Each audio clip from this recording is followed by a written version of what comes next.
Welcome to this explainer. I am so thrilled to have you here today because we're about to unpack the absolute deepest, most critical safety net in the entire banking world. It's called the Capital Adequacy Ratio, or CARR for short.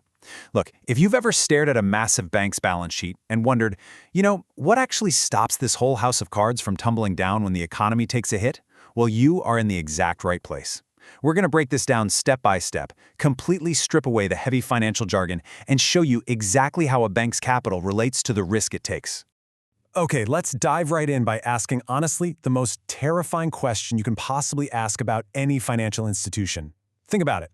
A bank's entire job is to lend out money, right? But what actually happens when borrowers just vanish? When those big loans go bad and the bank's emergency provision jar, the money they specifically set aside for expected bad loans runs completely empty? What is the absolute final thing that catches them when that initial safety net fails? To really wrap our heads around this, imagine a super simple business model, like a neighborhood lemonade stand. Let's say you've taken some investment money from your family members and they just want their funds kept safe while you run the operation. But then the grown-ups step in and lay down a very strict rule. You literally cannot run this business using only other people's money. You actually have to put in a chunk of your own pocket money and keep it permanently locked inside the cash register. Why? Because if a bunch of customers take your lemonade on credit and simply vanish without paying, and your backup funds dry up, that loss has to eat into your capital first, not your investors' money. Your own money acts as the ultimate cushion that keeps the stand open through a really terrible week. Now, what's genuinely fascinating here is how perfectly this simple pocket money concept maps to what Wall Street and global regulators are talking about when they say the word capital. Under the massive global regulatory rulebook known as the Basel III framework, a bank's capital isn't just some arbitrary pile of cash, it is the bank's own money, held specifically as a cushion to absorb losses without the whole thing collapsing. It's the real-world equivalent of your own allowance protecting your depositors' hard-earned money.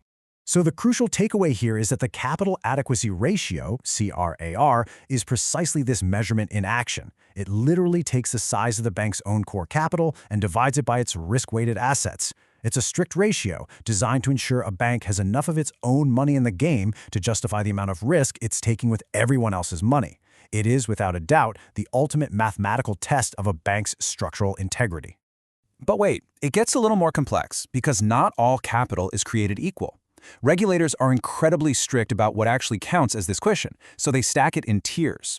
At the very foundation, you have Tier 1 capital, specifically CET1, which stands for Common Equity Tier 1. This is the holy grail. It's the purest, most loss-absorbing core capital a bank has. We're talking sheer equity and retained earnings. Then sitting on top of that, you have the broader Tier 1 layer, which adds a bit more buffer with slightly less pure instruments. And finally, you've got Tier 2, which is supplementary capital. It definitely helps, but it's the bottom layer of the cushion. When things hit the fan, it's that pure CET1 that regulators are aggressively looking at. All right, so we've got a solid handle on the top half of our equation, the capital cushion. But to finalize the CARR ratio, we have to look at the denominator. Because the CARR doesn't just measure capital against total assets, it measures it against risk-weighted assets. So how exactly does a massive bank weigh the riskiness of a multi-billion-dollar loan book? Because obviously not every single loan poses the exact same threat to the bank's survival, right? It all comes down to how these loans are categorized. Imagine a bank gives out a relatively safe home loan. It's backed by a physical house. Regulators know that, hey, even if the borrower defaults, the bank can just sell the house and get its money back. So a home loan counts for way less risk in the calculation. But compare that to an unsecured corporate loan. There is no physical asset backing it up. If that corporation goes bankrupt, that money might just be vaporized forever. Because it is so much riskier, regulators demand that the bank hold a substantially heavier capital cushion against it. This precise dynamic creates a metric that analysts absolutely love, called RWA density, risk-weighted asset density.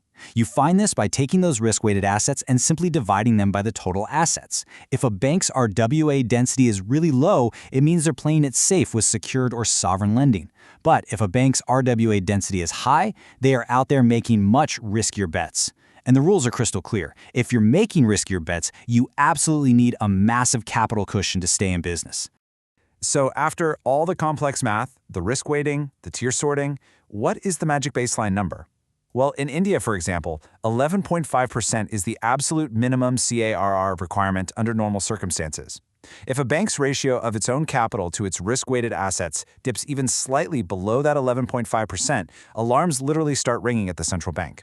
It means the institution is running way too hot on its depositors' funds, and regulators could step in and force the doors shut. But here is a little secret of the financial world. Analysts and investors, they don't just want the bare minimum. Surviving is definitely not the same as thriving. Analysts use these specific thresholds to judge a bank's true strength. If a bank is sitting under 14%, analysts consider that running tight. It's a low cushion, and one unexpected economic shock could spell disaster. Now, between 14% and 18%, that's the sweet spot, a very comfortable and solid buffer. But if a bank is sitting at 18% or higher, that is what they call a gloriously fat cushion. It means the bank is highly protected and basically fortified against disaster. And understanding these specific thresholds actually decodes a phrase you probably hear all the time on the financial news: raising capital. When a bank announces it's issuing new shares to raise capital, they aren't necessarily in trouble.